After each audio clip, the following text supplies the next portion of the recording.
We initiated the IBA here in Sharjah, so it's really nice to see a lot of the familiar faces and a lot of new faces. I thought it was very important to focus on different types of biennials.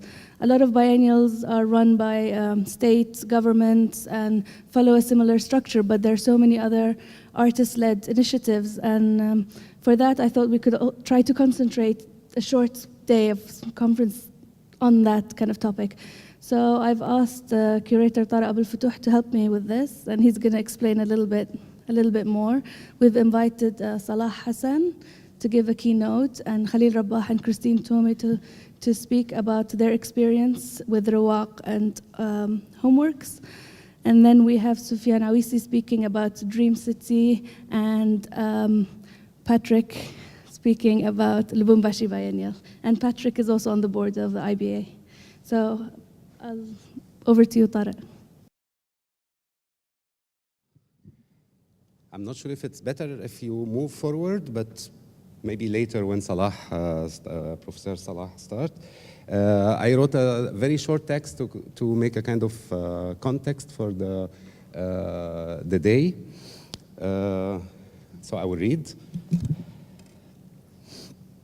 So the meeting today is designed to focus on creative structure of art events that challenge space and time of contemporary art and the relationship to power. The fact that contemporary artists and curators continuously move and travel among biennials, art events, and festivals to produce and present their work created a kind of an alternative cross-national space where discursive voices of the contemporary art world can be heard. The notion of cosmopolitanism have been more visible than ever in the realm of contemporary art and its practices, with the international biennial and art events in the heart of it, widespread and decentralized in different corners of the globe, marking the shift in cultural production from the framework of dense cultural centers to multiplicity of cultural network. As a result, contemporary art across the world increasingly exists in the gap between multiple cultural influences and zones of exchange between artists. And the artists are more and more working among diverse archives. But the world, of course, is so big, diverse. And artists and curators work under different kinds of conditions, facing all kinds of obstacles, either political obstacles, social, or economical. The relationship with power is one of the many challenges facing contemporary art organization. It can be the state power, of course. It can be the rise of the right-wing parties in some parts of the world, the power of art market, among others. Despite these obstacles, artists and curators are developing different techniques and creative strategies, initiating new contemporary art events, and developing existing ones to overcome these obstacles. I'm always surprised of how people can move forward and create different kinds of strategies. In this cosmopolitan sphere of contemporary art, I can see that the IBA meetings create an incredible opportunity to build better understanding and exchange of knowledge between these organizations, biennales, and events. Hoor gave you an idea of the meeting will start with a keynote with Salah Hassan, Professor Salah Hassan, and then we will have several presentations of art organization. I will make another presentation after Salah finish. Can we switch off the lights? If it works.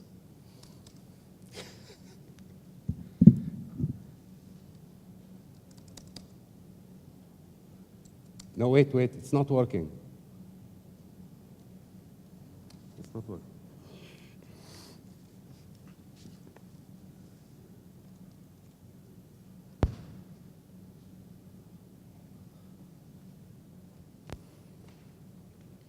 Yeah, okay, you can switch off the light.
Thank you so much, Hoor, and thanks so much, Tarek, for inviting me to give this keynote address. It's indeed a pleasure and an honor to be here among people who care about the art world and people who really make it happen for artists and for intellectuals and creative people to function. So the video I've seen is by Biennial, who is a South African artist, and it's entitled Seeking Refuge. Sorry, the film started without you able to see the title. So in June of 2011, the Victoria and Albert Museum, that is the V&A in London, organized a highly publicized evening named Friday Late Afropolitans. The event was intended to explore African photography, fashion, style, and identity in celebration of a major exhibition at the V&A entitled Figures and Fictions, Contemporary South African Photography. The event was dubbed as a celebration, and I quote, of image makers who captured the excitement, optimism, and a sense of freedom of post-independence African nations from the 1960s onwards, end of quote. The event included music from a South African pop musician, a fashion show entitled Afropolitan, a textile workshop, and most interesting for my purpose here today is, these are part of it, is a panel discussion entitled What is an Afropolitan? That is on what it means to be an Afropolitan. The evening event was later described by one of the panel participants, a Kenyan blogger with the name Lulu Kitulolo, as following. These are the participants. There are moments where I feel totally at home, living in the UK with a Kenyan passport and a visa with an expiry date. That doesn't happen all that often. But it happened on Friday night at the Victoria and Albert Museum, no less. The Afropolitan Friday Late saw this world-renowned museum transform into a celebration of contemporary African art and culture. The content, the ambience, and the crowd made for that kind of beautiful, vibrant, and uplifting experience that warms the soul as much as being or feeling at home, end of quote. This statement speaks to the condition of what I call temporary permanency, which has been literally and visually captured by the work of several contemporary African and non-African artists too. The Albanian Italian artist, Adrian Paci, works that is entitled, and in translation is the Center for Contemporary Permanence. And by the way, that's the name actually of the prisons where a lot of, or the houses, whatever you call them, temporary places where refugees are actually kept for a while. They call it temporary permanency. Shows an airport as a metaphorical location where people are stuck in a permanently temporary situation. Men and women are crowding up an air stair, yet there is no plane in sight. The stairs form an island in a concrete waste, suggesting that air travel is not for everyone, despite the global economic inequalities which force non-Western populations to migrate. Paci saw the harshness and absurdity of uncertain socioeconomic realities and the surreal nature of governmental institutions such as the migrant detentions in Europe. Dysfunctional Family, which I've used in the title page here, from 1999, the multimedia installation by Yinka Shonibare, the London-based Nigerian-British and proud member of the British Empire, there's an MBA, a title bestowed on him by the Queen of England herself, is a playful exploration of status, alienation, and multiculturalism as experienced by Africans in the West. This functional family consists of 4 large stuffed mannequins of a stereotypical space alien family that looks like oversized toys.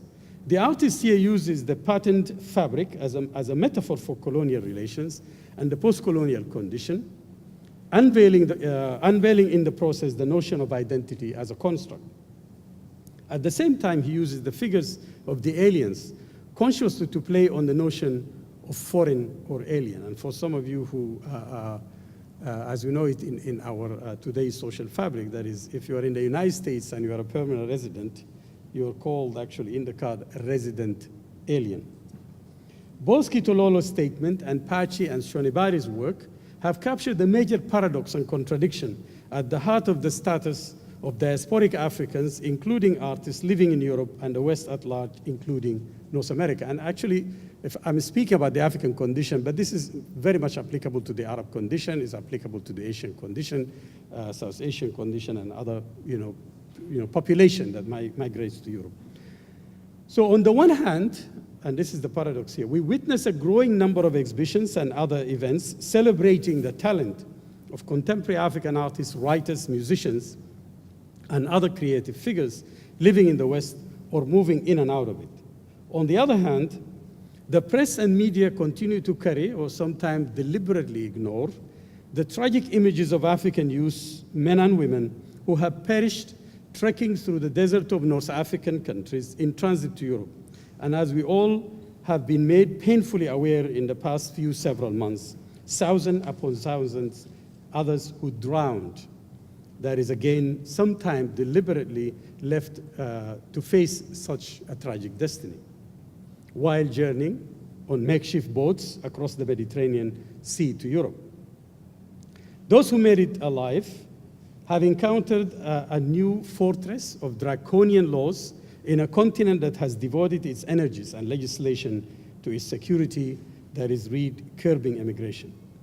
Set again is this devastating background, the event at the V&A and many others like it pose a contradiction that warrants our attention.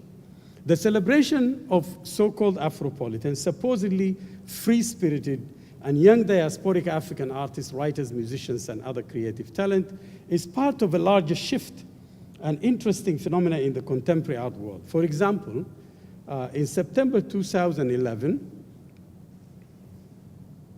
the Houston Museum of African American Culture organized a symposium entitled Africans in America, the New Beat of Afropolitans. The goal of the symposium was to mark, and I quote here, the rise of a new cultural influence brought to America and the world by a wave of fascinating young and creative cosmopolitan African immigrants, so-called Afropolitans, end of quote. The metaphor of the wave or travel by sea is haunting, given its association with the horrors of the Middle Passage, as well as the new Middle Passage across the Mediterranean, where the sea, like the Atlantic Oceans in the 15th or 16th century, has become a graveyard for thousands who die crossing to the shores of Lampedusa and other ports of southern Europe. But it's a metaphor that doesn't resonate well with most, or with how most Afropolitans actually travel. That is mostly by air, not sea, helping to underscore the ugly reality that the art world's recent infatuation with Afropolitans obscures. Both the V&A and the Houston Museum of African American Culture were preceded by the Studio Museum in Harlem, which in April 2008 organized Flow, a major exhibition focused on young diasporic African artists, dubbed, and I quote, a survey of new work by 20 emerging African artists. So Flow came at the heels of 2 highly successful landmark exhibitions at the Studio Museum, that is Freestyle in 2001 and Frequency in 2005, that launched the careers of a generation of African American and African diasporic artists into the international arena and the global art markets.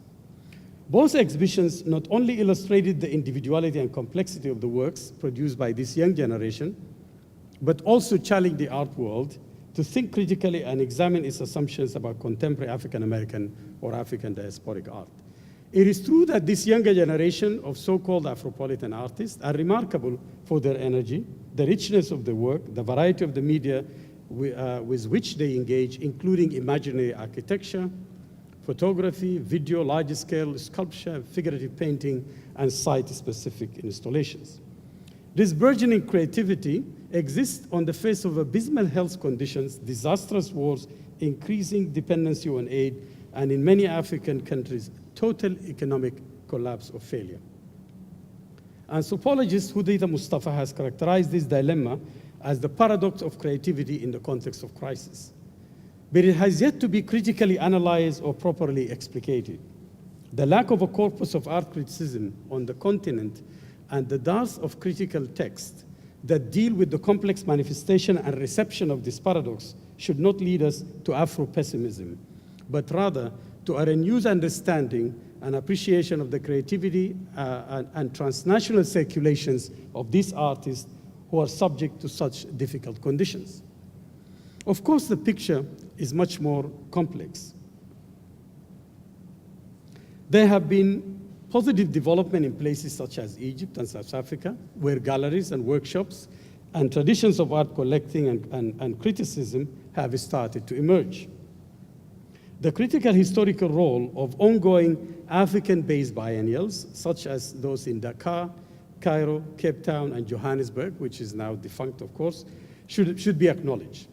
The serious lack of publications and periodicals and magazines on the visual art of the continent and the diaspora, and the equally serious crisis in art criticism, research, and education have been partially addressed by positive initiatives such as Gallery, that you see here, which is also now defunct or discontinued, Revue Noir, which is also discontinued recently, African Arts, Black Renaissance, Noir, Inca Journal at the expense of self, or whatever you call it, propaganda, Inca Journal of Contemporary African Art, Art South Africa, Critical Intervention, and Art Throb, which have been pivotal in its appeal to rich potentials, the rich potentials of cyberspace, and most recently, the web-based magazine that's known as Savvy, Contemporary African Art. The general state of research on contemporary and modern African art has improved a great deal in the last 2 decades, and a number of well-researched books, dissertations, exhibitions, and catalogs have been produced. Contemporary African artists have started to enjoy some recognition, albeit on a smaller scale than that accorded to their Western counterpart.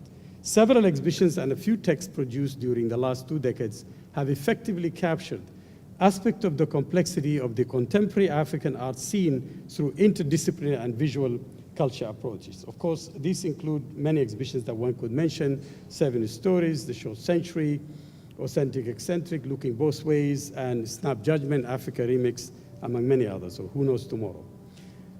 With varying degrees of success, these exhibitions have provided critical framework for interrogating the contemporaneity or the contemporary, specifically African modernism and postmodernism, by engaging diverse media, including art, photography, architecture, music, theater, fabric, and through also poster, film, and literature. Unlike early exhibitions or texts on African modern art, these have transcended traditional boundaries, and this is very important in the representation of Africa itself, in the visual art, by incorporating popular culture, situating the visual in relation to the discursive, and overcoming the typical institutional separation of art and architecture, as I mentioned earlier, film and video and so forth. Above all, and this is also a very critical point, it is important to mention that these exhibitions challenge all representation of Africa or African art history by breaking down the artificial boundaries between Northern and Sub-Saharan Africa, between the so-called Arab Africa and Black Africa. They critique many of these essentializing tendencies that have plagued the field since its inception. The recent paradigmatic shift we have been gradually witnessing among Western-based museums of modern and contemporary art has shepherded a series of initiatives that revise their major policies of collecting and exhibiting. This has been characterized by a move towards a more genuine multicultural outlook that embraces a much more global art historical perspective. The latest initiative, of course, being the Tate Modern on African art, where a curator has been appointed, ironically with the support of a major Nigerian bank, that's Trustee Bank.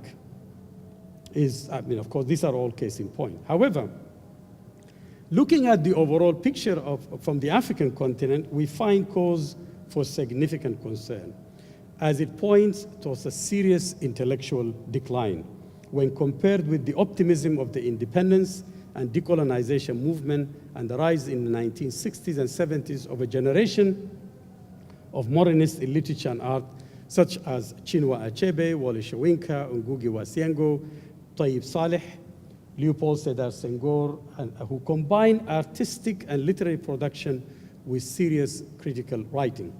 Moreover, with few exceptions, the current burgeoning of artistic and literary productions, as evidenced by the visual and literary works of the so-called Afropolitans, among others, have not been matched, and this is a very critical point, and I think it's also applicable to the Arab world, is that this kind of burgeoning creativity has not been matched with critical discursive writing that can help elucidate their complexity. We can discuss this later, but when you look at citations, when you look at the scholars, they're always Derrida and mostly Western scholars, but there is no thinking about theory from the South in that kind of analysis. Lamenting such a condition, Tejmula Olaniyan, a Nigerian scholar, insightfully observes that in contemporary Africa, cultural creativity far outstrips criticism, happily and sadly. Happily because the continent is not at least losing out on both creative and critical production. Sadly, because the conditions for the training of intellectuals and cultural critics are far less than adequate, and because an overall healthy development of cultural creativity, the type that continually breaches accepted boundaries and invent new forms and suggest new meanings, depend on a robust interaction between talented artists and discerning critics, between the creative and the critical imagination. What we now need is an innovative framework that can facilitate a critical unpacking.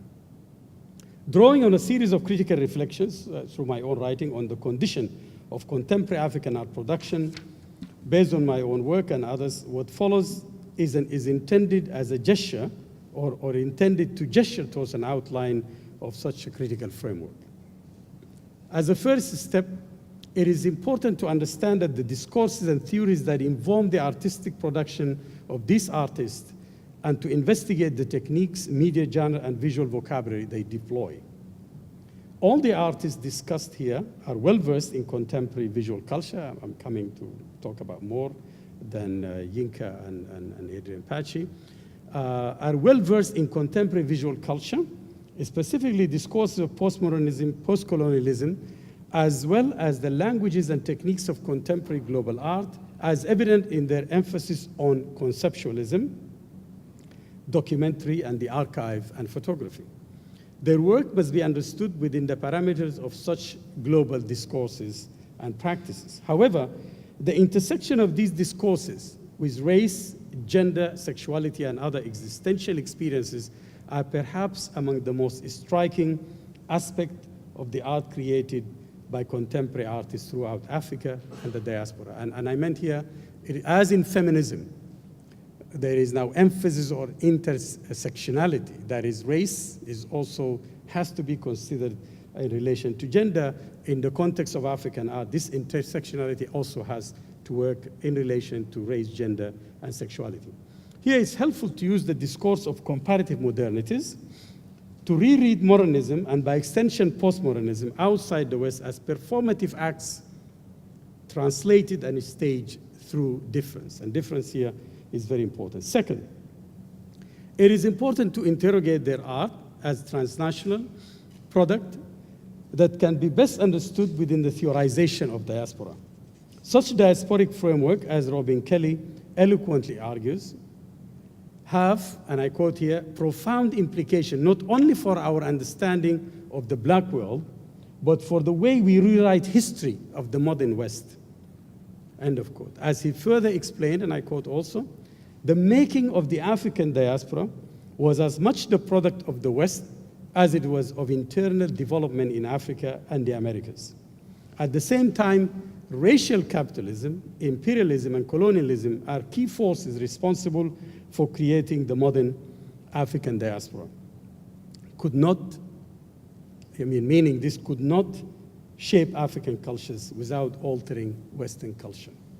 So to Je suis Charles Hebdo, I say to the French, you will never be able to get rid of the Algerians.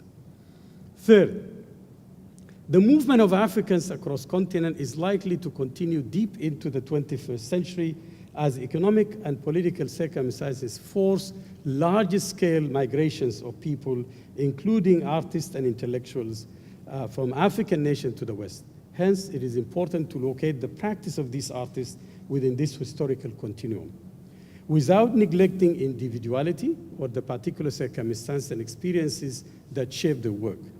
Tracing the genealogy of ideas, concept, and movement, including movement like negritude and Pan-Africanism, in which diasporic intellectuals played essential role. I recall here the work of scholars like Brent Hayes Edward on Black internationalism, or Paul Gilroy, the Black Atlantic. In a way, that is what you see as discourses of Pan-Africanism in the continent has actually been generated by intellectuals like Fanon and others who are actually diasporic. These movements have been critical and crucial to the development of African modernism and the ideology of return in shaping the intellectual and artistic production and of artists of African descent in Africa and the diaspora. In a way, I say to those people who argue, well, why don't you just talk about the continent?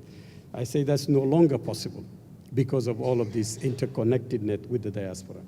Finally, as Edouard Said argued, and I quote here, an exploration of the history, formation, and sociology of the Western metropolis, especially in the 1930s and 40s, is even more revealing of the hybrid nature of such spaces. The interwar period, of course, in the interwar period, the strong presence in Paris, London, Rome, and other European capitals of students, writers, and artists from colonized territories in Asia, Africa, and the Arab world and the Caribbean challenge long-held perceptions about modernity and modernism. Their intellectual production and anti-imperialist writings are essential to any reconsideration of what constitutes global modernity, as it overlaps with the production of their contemporary European counterparts. There are copious examples of how African and Caribbean immigrant writers, poets, and artists have laid claim on the space of the Western metropolis and reworked ideas of exile, nation, and citizenship in ways that defy any easy readings of otherness. Most recent interrogation of immigrant literary and artistic production in the context of contemporary Western culture further critique the sense of discrete and self-contained cultural boundaries, rather than locating the production of artists in a space of in-betweenness.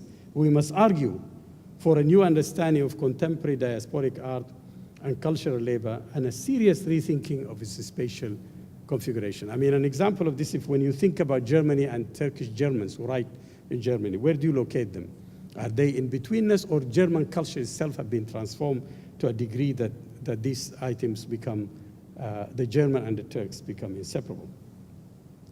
In gesturing towards a theoretical framework in which to comprehend the breadth and depths of contemporary African diasporic artists, I recall an earlier moment that triggered my interest in the term Afropolitan and its potential for embodying a sense of cosmopolitanism as an existential experience of young contemporary African artists when I was invited to contribute an essay to the catalog of Flow. At the time, I knew little about the origins and the uses of the term Afropolitan. But thanks to the above-mentioned invitation, I grew curious and I researched it and I continue to do so. I read Haile Selassie, who was a famous writer, based in Berlin, I guess these days, an article on the web that's called Bye Bye Babar, or Who is the Afropolitan? Among other relevant, of course, pieces here and there at the time, the term was not really interrogated very well, and found the term Afropolitan to be a compelling effort towards self-definition and self-articulation. A posting on the internet described this young breed of mobile Africans as following. The newest generation of African immigrants, coming soon or collected already at a law firm, chem, lab, jazz lounge near you. You will know us by our funny blend of London fashion, New York jargon, African ethics, and academic successes. Some of us are ethnic mixes, that is Ghanaian and African American, Nigerian and Swiss. Others merely cultural mods, American accent, European affect, African ethos. Most of us are multilingual. In addition to English and a romantic or two, we understand indigenous tongues and speak a few urban vernaculars. There is at least one place on the African continent to which we tie ourselves, or sense of self, be it a nation state, Ethiopia, a city, Ibadan, or an auntie's kitchen. Then there is the G8 city or two or three that we know like the backs of our hands, and the various institutions that know us for our famed focus. We are Afropolitan, not citizen, but the Africans of the world. So in interrogating this new term, the Afropolitan, we must think about the complex nature of the African diaspora and whether such a concept encompasses its experiences or limits them to the artistic arena of influence or privilege. Afropolitans, as suggested by the term, is where cosmopolitan meets African. The term speaks to the morphing identity, fluid enough to encompass a new breed of diasporic culture and ethnically mixed Africans who came of age or grew up outside Africa, but still move in and out of the continent. It speaks of cosmopolitanism and a sense of belonging to the metropolis. In most cases, the term Afropolitan assumes the Western metropolis as the base for the parents of this new breed, and sometimes uncomfortably suggests that the cosmopolitan in Afropolitan is derivative of the West rather than Africa. At the same time, the term seems to have taken on a life of its own and become part of the language of fashion advertisement, especially in pop culture and marketing in Africa and among communities of immigrant Black youth in Europe and North America.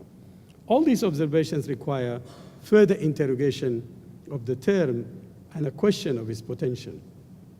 Interesting, as reported by Jamin Owo-Riole in an essay, as a review essay of the panel that is known as What is an Afropolitan, no consensus was reached on that question at the panel, what is an Afropolitan? Instead, the verdict at the end was that Afropolitan means different things to different people.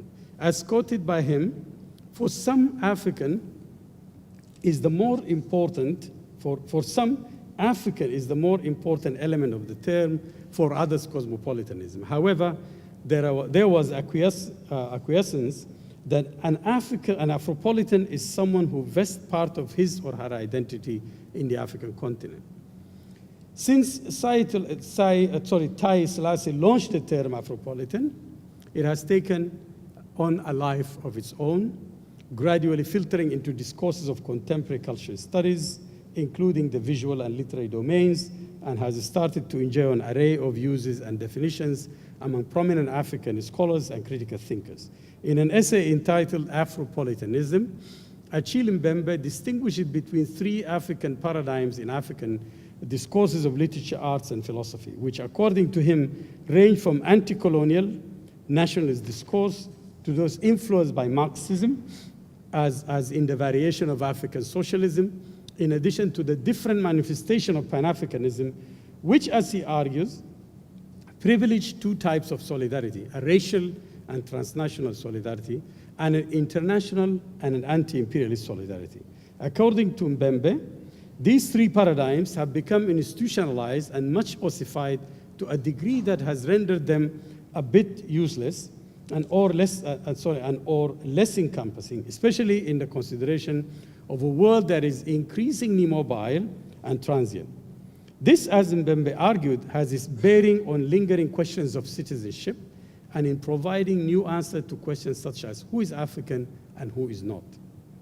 It is in this context, and in contrast to what Mbembe called the nativist reflex, which thrives on glorifying difference and diversity, that he proposes a definition of Afropolitanism that highlights its cosmopolitan potential by pointing to the cultural, historical, and aesthetic sensibility that underlies the term Afropolitan.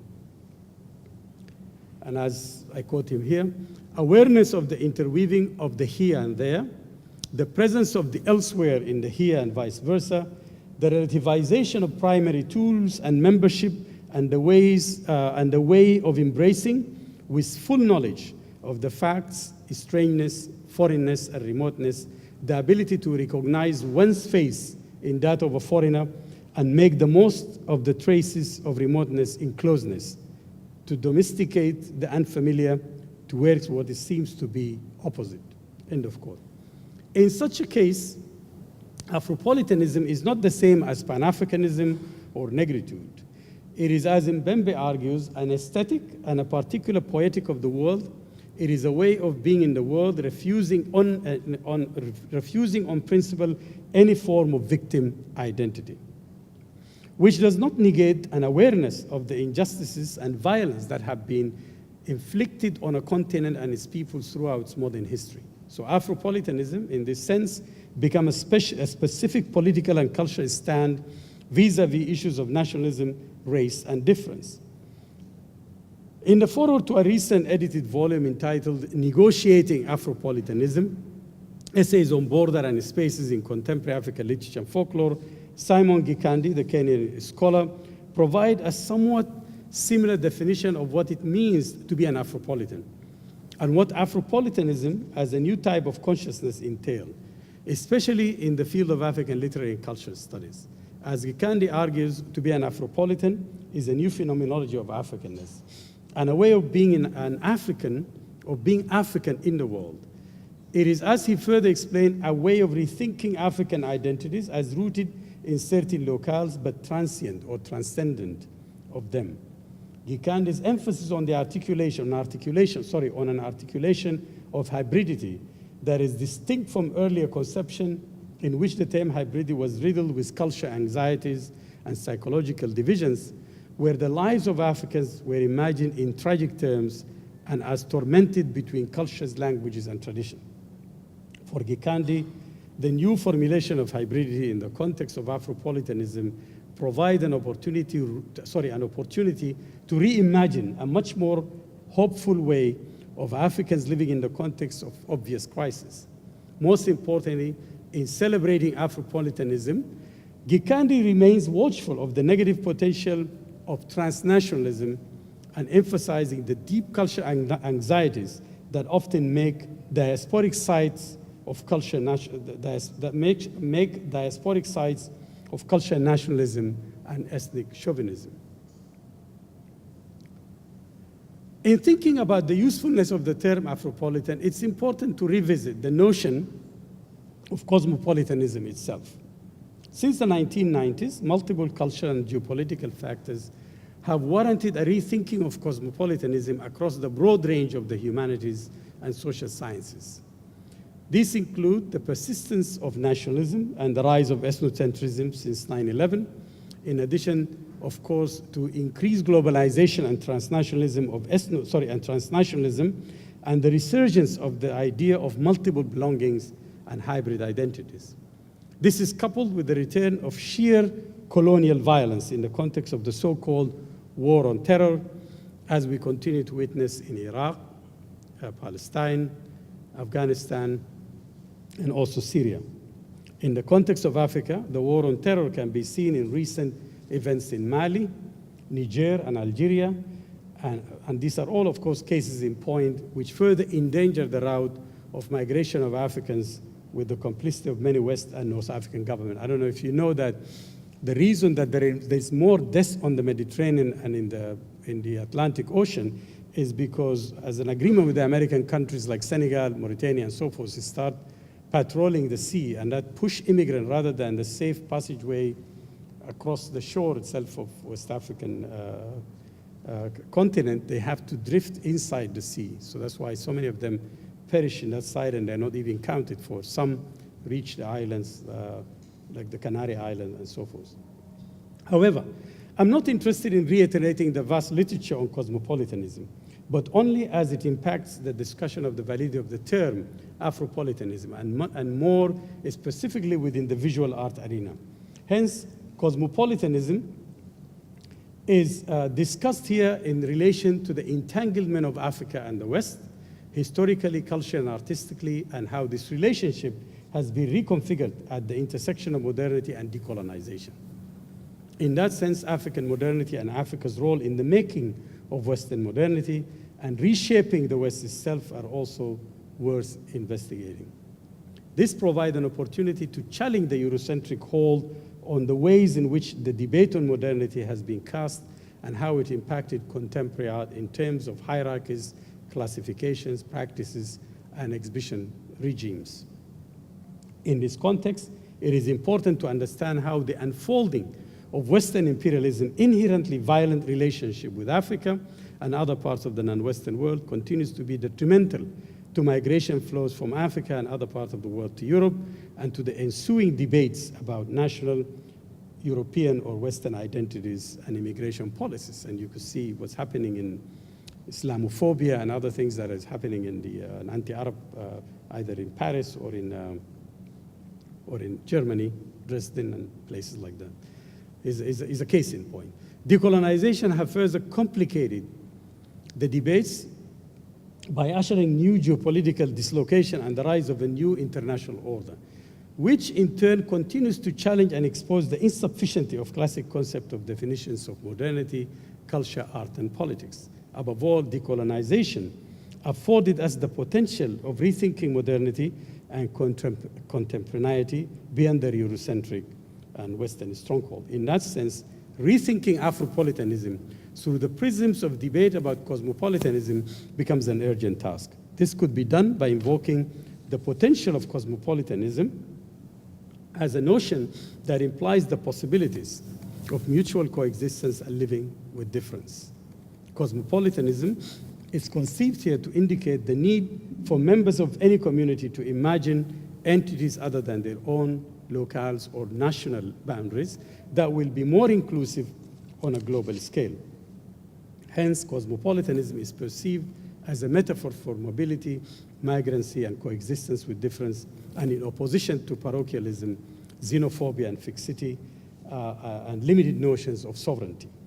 Cosmopolitanism is also perceived as a pursuit of peace through developing a strong sense of ethics and moral obligation toward other human beings everywhere. To be more specific, the emphasis should be on the anti-hegemonic and anti-homogenizing potential of cosmopolitanism. In this regard, one should emphasize the need for opposition to Western imperial tendencies and transnational capital and their corollary neoliberal economic policies. Yet, it is precisely these factors that continue to control visibility and the market in the art world. In rethinking cosmopolitanism, I have in mind Edouard Glisson's brilliant articulation of creolization through his idea of the poetics of relation, where the concept of relation could be used to meditate on new meanings of diaspora, globalization, chaos, violence, inequality or equality, and justice. In this sense, the poetics of relation emerges as a moment of awakening in the world imagination, whereby common ground between seemingly disparate cultures and geographies could be attained.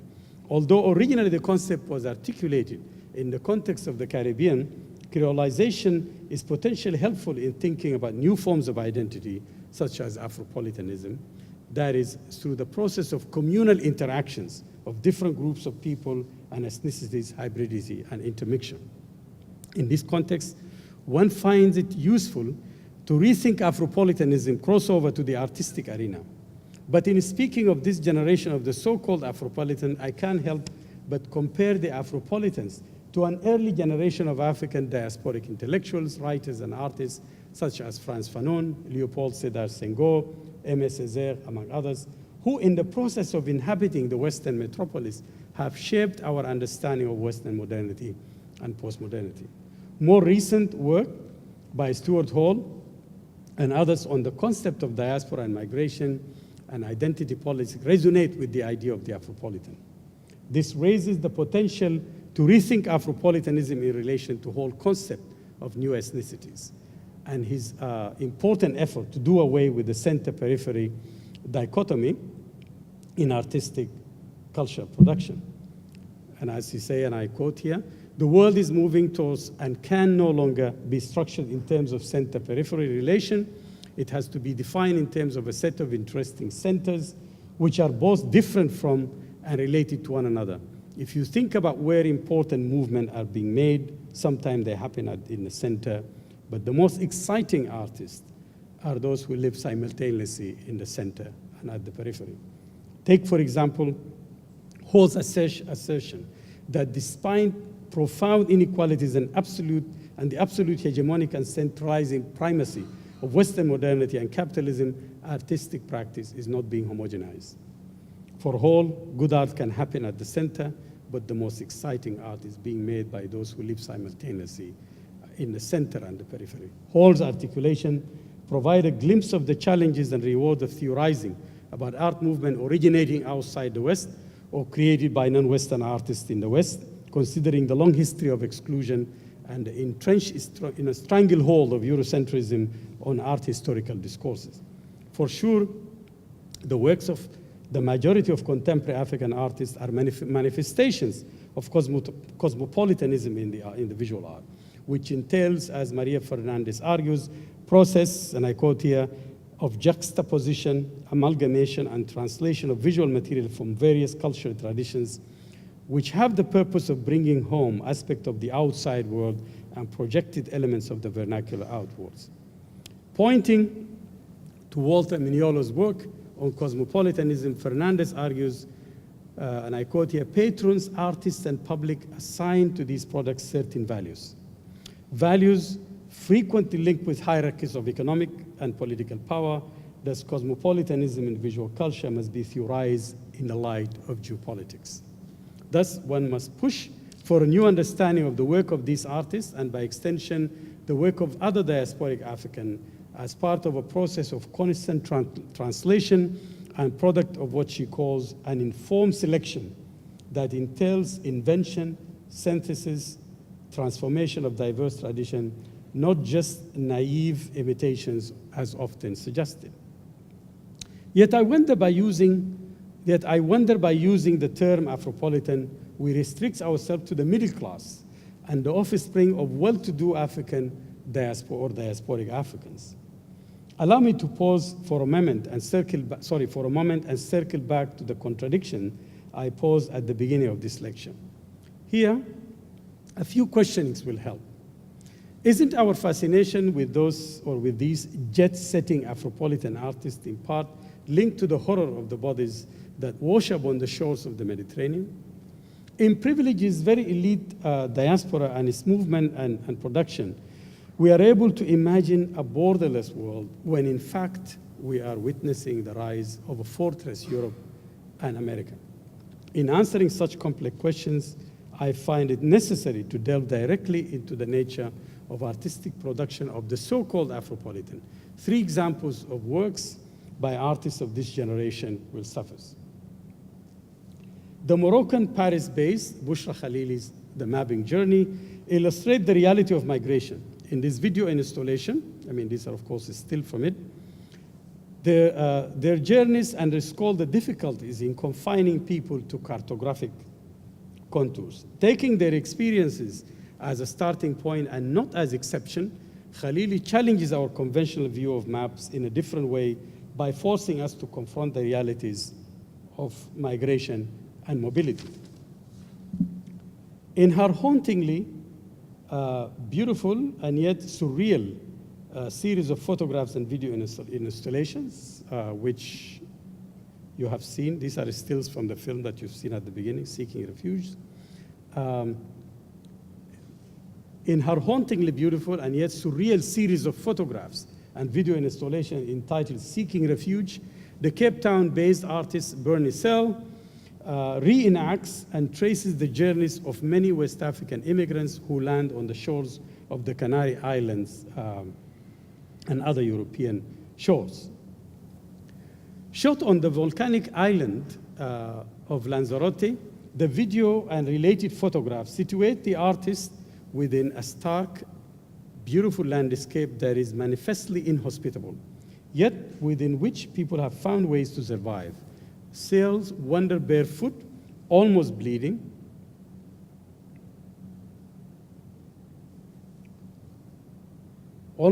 finding shelter in shallow cavities in the soil, among the vines, or in a stranded boat. As the description of the video itself states, and I quote, "The elements specific to Lanzarote's landscape, the black volcanic soil, the red cochineal dye stained her feet and hands, are of critical importance. In walking and posing, she embraces she embraces them, bearing the physical and emotional traces impressed on her let me read it again. In walking and posing, she embraces them, bearing the physical and emotional traces impressed on her along the way," end of quote. And lastly, the Angolan artist, Kilwanji Kiehenda's The Merchant of Venice, is a work which pays homage to William Shakespeare's play in late 16th century Venice. The figure in the work, set against the interior of the Venice Institute of Science and Art and Letters, is a Senegalese musician who, like so many other immigrants, is forced to accept whatever job comes in his way just to survive, even at the cost of the proverbial pound of flesh. This work could have been photographed in New York or another European city where African immigrants have to dodge authorities to make a living selling fake high fashion goods or Gucci bags or whatever you call it. These artists remain particularly conscious of the continued foreign involvement in the African continent, as well as the persisting system of racial classification established under colonialism. I always wonder I find it very difficult sometimes even to get a visa to Italy when I was on a Sudanese passport. But I always wonder how these Senegalese made it into Venice and wander around Venice. So there is, of course, an economy that works on the fake goods in which European themselves or Italian are involved. That's the only way to explain this. These artists remain particularly conscious of the continued foreign involvement on the African continent, as well as the persisting system of racial classification established under colonialism. Most interesting, despite their relatively young age, that is under the age of 40, these artists that I cited, and most born in the early days of independence and post-liberation era, they are strikingly aware and responsive to the colonial aftermath, from the legacy of apartheid to the marginalization of Africa in an increasingly globalized market economy. They are also creatively engaged with the real and imaginary and virtual effect of the transnational movement of goods and cultures and people. In this critically informed artwork, we can begin to see a dialogue emerging between the privileged Afropolitan and their far more numerous underprivileged counterparts. I mean, it's interesting when you really think about those who make it to Europe. It's like slavery. For every person probably survived, there are probably million or 10,000 who perished. The same thing for every artist or African immigrant to make it to Europe. There are now thousands of people who perish in the Mediterranean. It is at this juncture one can make an argument that in most of the current discussions on Afropolitanism, the idea of cosmopolitanism is always routed in the West. The uneven, unpredictable nature of the art scene in Africa has made it difficult for the continent or other parts of the global South to be reference points in defining the cosmopolitanism of the Afropolitan. An exploration of South-South cosmopolitanism should be the next frontier in our interrogation of Afro-cosmopolitanism. Otherwise, it is still the West that endows African with their cosmopolitanism. Indeed, the era of decolonization provided plenty of examples when this was not the case, such as the Mbari Club, an experimental art and drama workshop in Ibadan in the late 50s, early 60s, Nigeria, initiated by the German expatriate Uli Bayer. So people like Wole Soyinka, Achebe, Gerald Felix Chekaya, Jacob Lawrence, Dennis Williams, and others who were integral to the Mbari Club early in their career have since emerged as artists and writers whose work have made a profound impact on modern African art and literature. The development of the Embarrass Club interdisciplinary orientation was among the most productive and provocative episodes in the history of modern African art. In addition, the Pan-African festivals of the 1960s, 1970s, whether you could start actually with Paris in 1956 with the famous Congress of Black Intellectuals, which has Fanon, Césaire, all of those people when they were young. Then you have Dakar, 1966. Then there is Algiers, 1969. There's Lagos Festac, 1977. They all have served as an incubator for many productive ideas in the art and literature and performing it. However, it is the current crisis and the failure of the post-colonial state that has led to the near total closure of the possibility of inter-African cosmopolitanism. So while creating a bifurcated external engagement with the West, one by land and sea, there is the immigrant who perish, and one by air, the Afropolitan. In addition, how can we or should we distinguish the so-called Afropolitan from their counterpart in older Black communities, African Americans in the United States and Blacks and people of Caribbean descent, for example, in England, or other communities of color, that is Asian in England or Canada, who were in the Western metropolis before the rise of the so-called Afropolitan. Serious scholarship on the youth culture of the Black Atlantic has only just begun. As a matter of fact, the Afropolitans are indebted to other Black communities in the diaspora for their earlier struggle for civil rights and social and economic justice, and the relative comfort and ease with which they move inside and outside the West. I say this to my own daughter, that you have to remember to respect the African American struggle, because if you come in the 1950s, you would be riding on the back of the bus. Other questions also arise. Does the term Afropolitan speak to the complex experience of the thousands of young Africans who have rushed to the West for employment and better lives? What about the sons and daughters of Senegalese and West Africans in New York and Paris, or the Algerians and Moroccans and North Africans who migrated to cities in France, Spain, and the Netherlands decades earlier? As they are absorbed into the underclass of the Western metropolis, I doubt whether they share any affinity with the seemingly privileged Afropolitans. Some of these communities suggest a very complex picture of diaspora and form tightly knit communities, such as the West Africans in Harlem, simultaneously living inside and outside the West. Their links to their homeland are very strong, as seen in their specialty shops and mosques, and in the strong culture of murids and marabouts. As African-American historian Earl Lewis reminds us, the entire Black world, including the United States, is constituted of overlapping diasporas. Hence, the continuous formation of the African diasporas through migration is one way in which the dispersed have linked to the continent. And getting into the end of my talk here, at this juncture, I find it necessary to reassert the importance of movement, mobility, and migration, combined with an awareness of the world at large, beyond locales or specific geographies, to any specific articulation of Afropolitanism.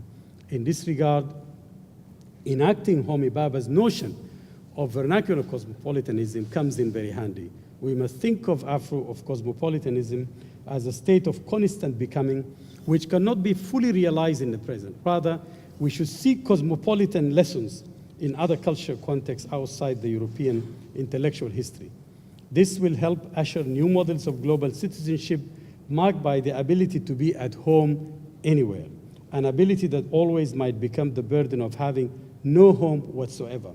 This opens, of course, ways of living at home abroad or abroad at home, realizing that homelessness is also real as well as metaphorical.